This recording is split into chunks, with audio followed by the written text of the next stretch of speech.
तो भारत जोड़ो यात्रा से क्यों जुड़े हैं, आखिर क्या ज़रूरत है जुड़ने की? साहब, भारत जोड़ो यात्रा अभी देश के लिए ज़रूरी है, तभी ये यात्रा निकली है। और हम लोग बिहार से 5 लोग हैं, जिसमें हमारे कन्हैया कुमार जी भी चल रहे हैं। तो चल पाएंगे कश्मीर तक? इतना लंबा सफ़र है साहब, उड़ान तो हमारी है कन्याकुमारी से कश्मीर तक, और अभी तक हम पूर्ण स्वस्थ हैं। और सबको एक्यूप्रेशर का इलाज करके, सबको पॉइंट दबा करके हम खुशी से अभी तक ठीक ठाक हैं और आगे चलने का भी हौसला रखते हैं। तो आप बिहार से आए हैं, बिहार में आप लोगों से मुराद की मतलब नीतीश कुमार जी ने धोखा दे दिया बीजेपी को? देखिए, नीतीश कुमार जी समय के मांग को, बीजेपी के धोखेपन को समझ लिया था, इसीलिए उन्होंने करवट बदला। और इसी तरह का सफाया आने वाले आगामी संसदीय क्षेत्र में, विधानसभा क्षेत्रों में बीजेपी का सफाया होगा। इसके लिए सभी लोग लग गए हैं, इसलिए कि बेरोजगारी, महंगाई से सारे लोग त्रस्त हैं। ये कोई कहने की बात नहीं है, ये बनावटी बात नहीं है। आज के डेट में एक भी कोई कल कारखाना नहीं लगा, एक भी कोई नया वर्क नहीं हुआ, सारा चीज़ प्राइवेट होते जा रहा है। तो इससे तो हमारा करप्शन और बढ़ते जा रहा है। इन्होंने कहा था काला धन लाएंगे, 15 लाख रुपये देंगे, तो सारे जुमलाबाज सरकार है। ये तो सच को झूठ बना करके और इसी पर इन्होंने राज कर रहा है और आगे भी राज करने की ये है।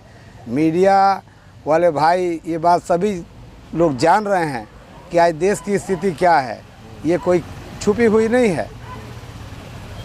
लेकिन सर, मोदी जी विदेश से चीता ला रहे हैं। चीता हमारे देश में नस्ल ख़त्म हो रही थी साहब। ये चीता से और ये आपको मंदिर मस्जिद से देश का कुछ भला होने वाला नहीं है। देश में शिक्षा चाहिए, चिकित्सा चाहिए, रोजगार चाहिए। कैसे बोलते हैं तेजस्वी जी बिहार में कि पढ़ाई चाहिए, दवाई चाहिए, हैं, रोजगार चाहिए।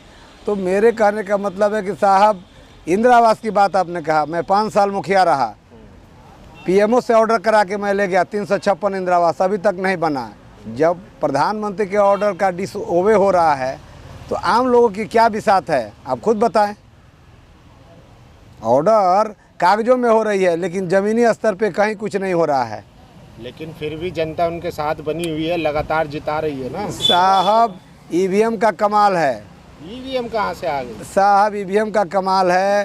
पूरा सिस्टम को हैक कर रखा है मोदी जी ने, अमित शाह जी ने। हमारे निगाहों में है 12 गो एमएलए को अमित शाह जी ने बैठ करके हरवा दिया बिहार में। जी, जीत का जश्न हम मना रहे हैं और पीछे से सर्टिफिकेट लेके आप जा रहे हैं। ये हमारे गोपालगंज के भोरे से स्टार्ट कीजिए, सिवान में देखिए, आगे बढ़ते जाइए। 12-13 ऐसे एमएलए हैं जो जीत गए, पता लगा कि फलाना जीत गए, 2 घंटे के बाद सर्टिफिकेट मिला। नहीं, वो तो बाबा का काउंटिंग में आ गया। तो गृह मंत्री धोखाधड़ी से जीतते हैं साहब। पूरा सिस्टम पे वो लोग हावी हैं जी। लेकिन ईवीएम तो कांग्रेस के ज़माने में आई थी ना, कांग्रेस की सरकार। साहब, ये तो अच्छा के लिए लाया गया था सिस्टम, लेकिन अब इसका तो दुरुपयोग हो रहा है साहब जी। कल जन्मदिन था प्रधानमंत्री जी का। जन्मदिन साहब, बहुत देश में प्रधानमंत्री हुए हैं, बहुत लोगों का जन्मदिन मनाया जा रहा है, बहुत लोगों का समारोह किया जा रहा है। ये कोई नई बात थोड़ी है। लेकिन ऐसे हम लोगों का भी जन्मदिन मनाया जाता है। लेकिन ऐसे मजबूत प्रधानमंत्री 70 साल में पहली बार मिला है देश को। वो तो अब तो देश की जनता ही समझ रही है कि ये देश कहाँ थी और कहाँ चली गई। 1962 में एक सुई और बटन नहीं यहाँ बनता था।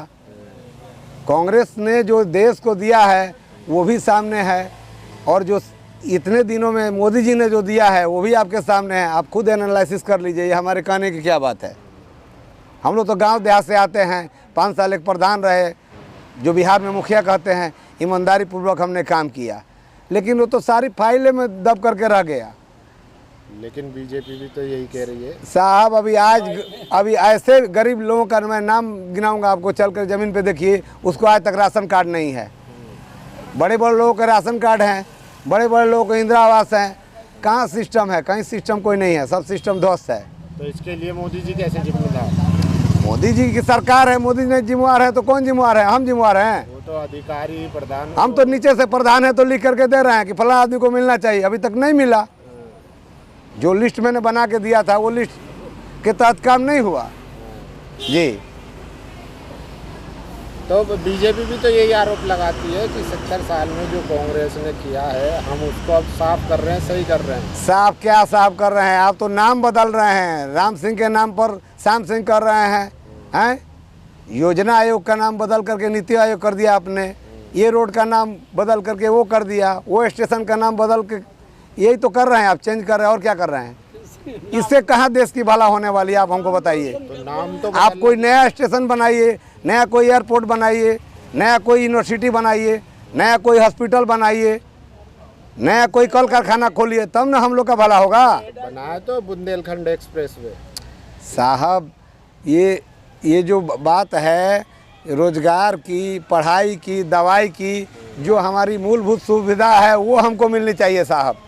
राजा कोई रहे ये बात नहीं है, लेकिन जो जनता को राहत मिलना चाहिए वो राहत नहीं मिल रहा है, कागजों में ही सिर्फ राहत है। तो अब तो बिहार में गठबंधन की सरकार है, महागठबंधन की, अब तो आप लोग मतलब जवाब दे हैं साहब। हमारे मंत्री लोग अब लगे हुए हैं, सब लोग काम कर रहे हैं, तो अब एकाएक तो बिगड़ा हुआ चीज़ तो बनेगा नहीं। और ऊपर से केंद्र से जब तक नहीं मिलेगा, बड़े नहर से छोटे कैनाल में जब तक पानी नहीं जाएगा तब तक खेतों में कहाँ पहुँचेगा बताए? तेजस्वी जी ने यह वादा किया था पहली कैबिनेट में हम 10 लाख नौकरी देंगे। वादा किया था तो उस पर लगे हुए हैं लोग, कैबिनेट का मोहर लगेगा, काम होगा। बहुत सारे हमारे बिहार में अभी जगह खाली है जो हमें पता है, तो लोग लगे हुए हैं।